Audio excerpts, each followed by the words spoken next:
Olá, seja muito bem-vindo à Escola Biblicast. Quem vos fala é o professor Roberto Penha. Espero que você aproveite o trecho exposto neste vídeo. Se você quiser ter acesso ao conteúdo completo desta aula, o link vai constar na descrição do vídeo. Aproveite o conteúdo. Que tipo de roupa usar? Essa aí é uma básica quando vai falar sobre o andamento do culto, como devemos nos portar do culto. Uma delas é como aparecer no culto, como me vestir para estar no culto. E o tratamento bíblico correto é apenas a modéstia. Apenas não, é tudo isso mesmo, a modéstia, o pudor. Ou seja, eu tenho que estar vestido com compostura, como alguns falam. Eu estar vestido de forma adequada para o ambiente em que estou. Ou seja, a igreja, um culto público. Esse é o padrão. Não é necessariamente um tipo de roupa ou peças de roupas. Quem vai nessa linha de pensamento, infelizmente, está faltando com o que diz o texto bíblico, tá certo? Um outro ponto também importante é só observarmos a nossa cultura. O tipo de roupa que as mulheres usam aqui no Brasil são diferentes do tipo de roupa que as mulheres da África usam. E elas são igualmente crentes, igualmente pentecostais, inclusive. Da mesma forma, homens. Estou utilizando aqui, por exemplo, essa gravata, mas em outros contextos, o pastor, inclusive, o maior líder daquela igreja, ele não vai aparecer nem sequer com a camisa manga longa, como estou vestido. Vai aparecer com um traje típico daquela região. E quando você vai olhar o tipo de roupa que ele está usando, ele não está deixando partes do corpo à mostra, partes íntimas. Não, ele está bem vestido na cultura dele. E eu estou bem vestido na minha cultura. Talvez seja problemático eu chegar vestido como se fosse, talvez, um pessoal de origem de um país africano, por exemplo. De uma cultura que é um pouco mais distinta da minha. Aí talvez pode criar um choque para vocês. Mas nada que seja, na verdade, problema em relação a estar com modéstia ou pudor em relação a não estar. A questão está muito clara. O princípio é modéstia e pudor. E respeitando também o elemento cultural do nosso país, tá certo? Então, esse é o parâmetro bíblico. Segundo item, que tipo de música tocar ou cantar na igreja? Essa daí é importante. Devemos pensar que a igreja é uma coletividade, uma comunidade, pessoas com pensamentos diversos que se congregam. Tem que pensar também que existe um fator cultural. Em algumas regiões do Brasil, algum tipo de música ela é mais comum. Em outras, outro determinado tipo de música. A questão não é exatamente o tipo de música. A questão principal é a letra. Primeiro, o crivo tem que ser a letra. A letra é boa? Pronto. Se a letra se passou pelo crivo da letra, deu um primeiro passo muito importante de poder talvez ser tocado na igreja. Mas, será que vale a pena eu colocar numa igreja em que eu sei que a cultura, o pessoal não gosta em geral de rock, por exemplo, e eu sou um entusiasta do rock. Um rock cristão, música boa, letra boa, mas eu vou levar esse tipo de música para dentro do ambiente da igreja? Eu acredito que não faça muito sentido. Deveria ser um hinário, um hino mais congregacional, que alcance o maior número de pessoas, inclusive. Certo?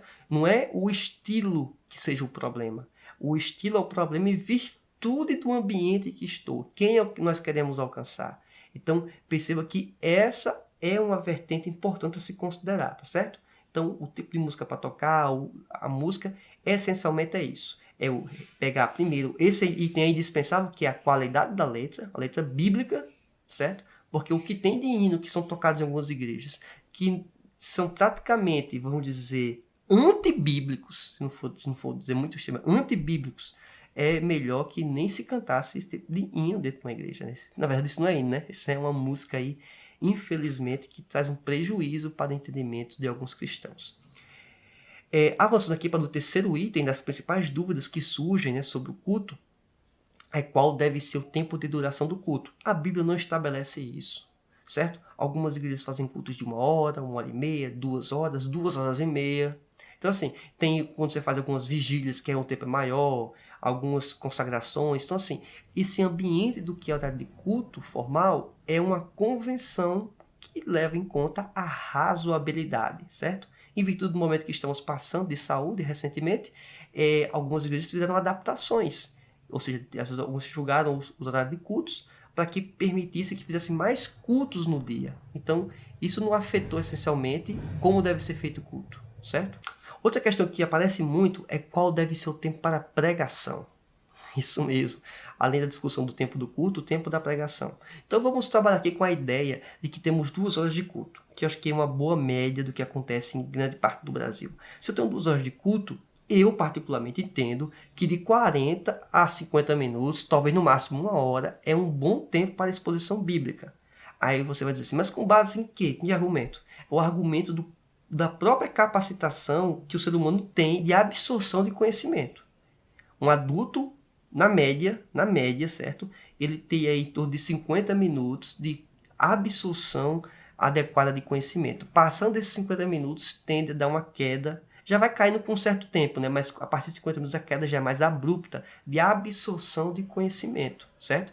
Lembrando que, por mais que estamos falando de elementos espirituais, mas envolve o intelecto, certo? E eu tenho que estar com a mente receptiva, com o entendimento receptivo para poder absorver o conteúdo a ser ministrado. E que, a depender às vezes, da exposição bíblica, é com muita densidade. É inclusive em virtude disso que eu tento ao máximo que minhas aulas fiquem o mais enxutas possíveis.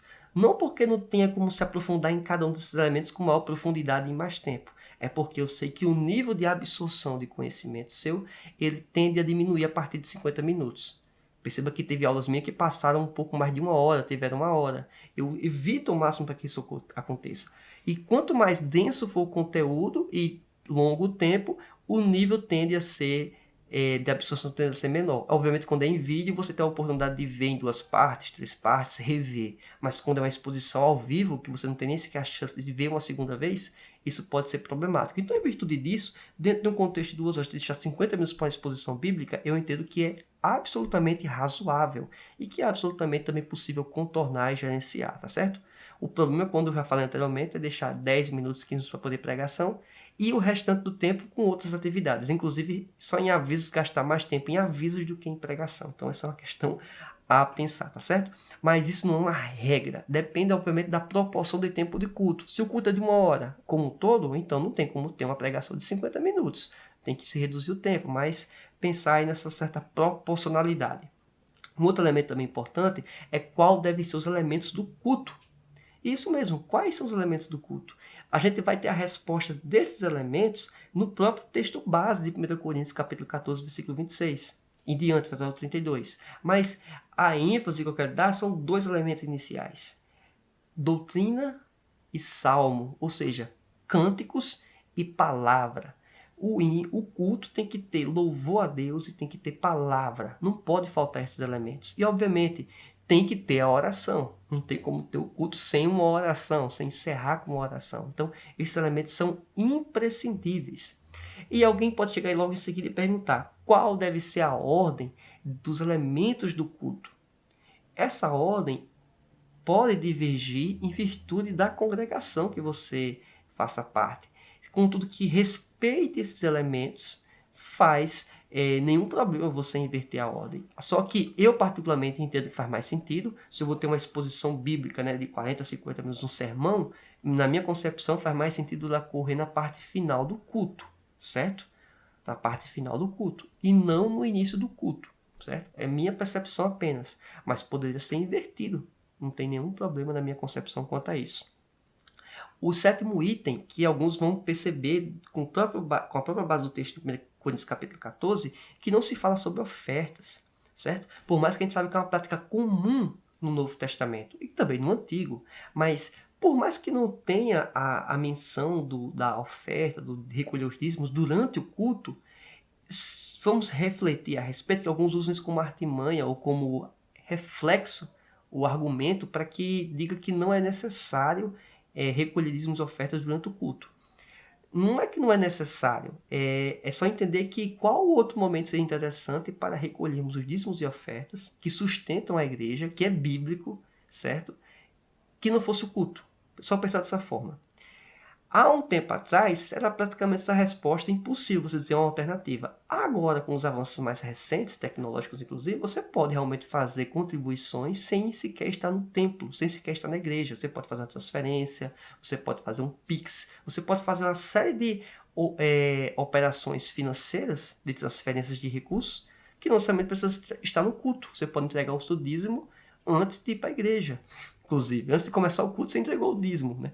Então, isso não tem problema. Ainda mais se você for pensar em pessoas que têm um volume significativo em dinheiro, que vai ofertar, que vai dizimar, então, que vai entregar isso como dízimo para a casa do Senhor, talvez não faça sentido ele portar todo esse dinheiro, se deslocando, correndo o risco de se perder esse recurso, né? Por seja qual for a forma. Então, talvez seja seguro fazer uma transferência bancária. Então, são possibilidades mais recentes.